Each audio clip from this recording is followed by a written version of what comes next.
Hello, welcome to HTML tutorial series. In this video, we are going to talk about attribute.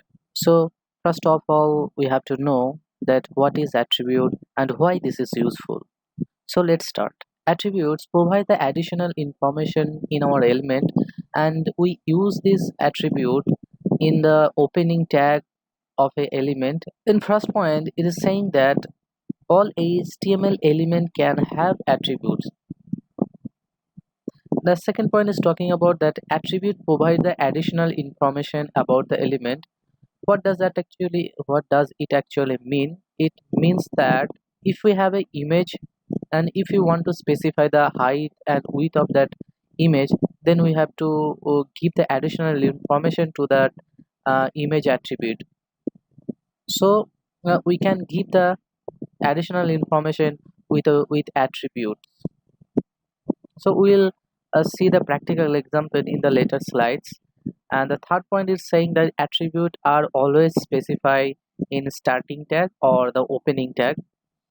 Also, attribute usually comes in name value pair. First of all, we have to give the attribute name, and after that, we have to give we have to specify the value for that attribute. So let's see one example. Then all the points will be clear for you. So first of all, we will so now we'll see the href attribute, how the attribute actually works. And this href attributes comes inside the a element, anchor element. And for the anchor element, we have to specify the href attribute, and the href attribute specify the url for the page or the link of another page. By clicking on that link, we can visit to that target or the destination url. For example, inside the anchor element, this is our as opening tag and this is our closing tag, and inside the ahref, this is the attribute name, and this within the quotation we have the value for the href element, href attribute, and this is the website url. And inside that, this is the user visible part. User can view this part only or this text only. So I'll show with a practical example. So let's start. In this folder, we have a attribute example.html file. So I'll open it with a notepad, and I'll type that code here, and this is our code. I'm just going to save it, and I'll open it with a chrome browser. So I opened, and this is our output. And if this is a hyperlink, and if you'll click, you can see in the left side corner the link are already visible. If you'll click, it will go to the this website. So I just clicked here, and it opened a new website which specified on that href attribute. So if you'll see the view page source, you will be able to see your code here also. So this is how the href attribute works. Now we'll talk about the src attribute. We will use the src attribute in img, that means image tag. This image tag is used to embed an image inside the html page, and the src attribute specify the path to the image to display. So src, we can say that src means the source of that image file.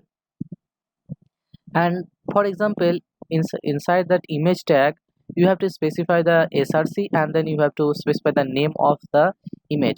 So let's see how we can implement that in practical. So in this current working directory, I just want to copy and paste one image file here.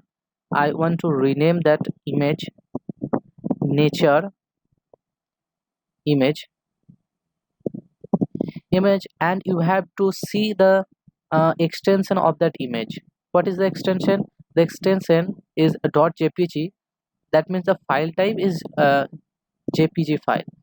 So again, I'll open it using my notepad, and I will type the code for it. So let me type img, you have to specify the img, then you have to type the src attribute, and inside that you have to give the image name, and after that you have to specify the extension of that image, and you can save it now. So go to our output, and if you'll refresh that page, you'll be able to see nothing is coming. So why it is not coming? Because uh, nature, the name of the image is actually image, but I specified here img, that is wrong. So you have to specify the correct name. This is very much important, because if you will not specify the correct name, it will not be able to find out your image from that directory. So I just saved, or you can save it from here, control s. Now I'll open it again and I'll refresh. So you can see here the image is actually coming, but the size, it will take the actual size of that image. For that, we have two different attributes present in img tag. So I'll just show you what are those attributes. So before going to that attribute, you can able to understand that why and how actually src attribute used. So in same img tag, if you want to specify the height and width of that image, then we have to specify these two height and width attribute. So how we can use that? You have to specify the src, then after that you have to add another two attribute, that is at width and height, and this value actually you have to give in pixels. We will implement this in our practical example, so let's start.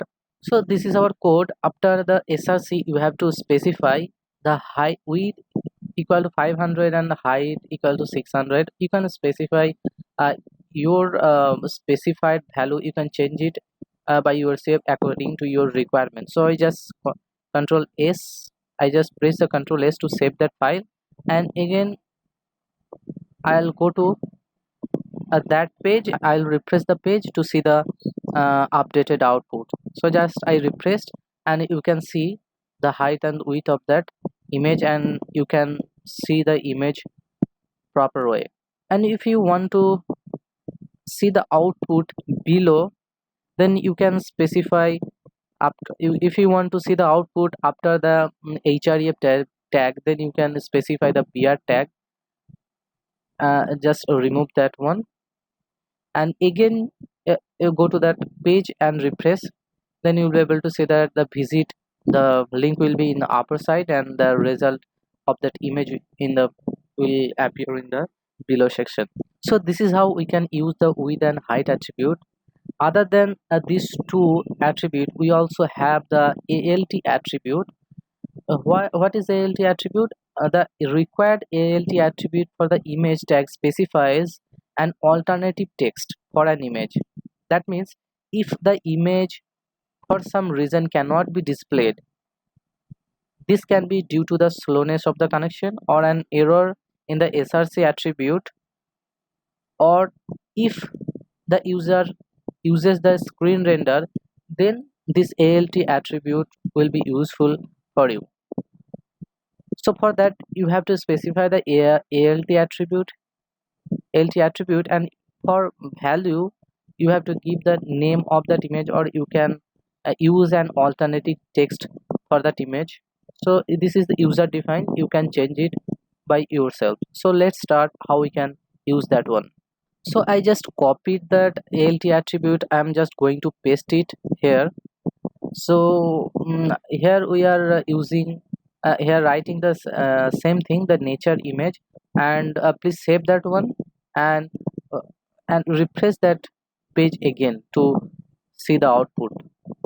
So I just refreshed, and you can see nothing is showing here, but if you will change something here in the source, that means if you will change, if you will not give the extension of that image, then the source is not authentic. So if you will replace that one, the image will or not will be appear and the alt tag is now showing. Also, if you'll give the wrong name, if you'll give the wrong name of the image, then the alt tag will appear. So I just now the name is correctly, now the src attribute is correct. If you replace that one, the image will again reappear. But if you'll mistake any spelling for that image, then the alt tag will appear. So here it is. Also, if that image will not present in that directory, then also the alt tag will be appear. So I just want to delete that image, just delete that one. So this image is not present in this directory. So if I will refresh that page, you can see that our alt tag is visible but the image is not present here. So if you'll undo again the delete, and if you'll refresh that one again, then your file will be visible again. So this is how we can use the alt attribute. So now I think how actually attribute, how we can work with attribute, now it is clear for you. We'll use various types of attribute in our later videos. Thanks for watching.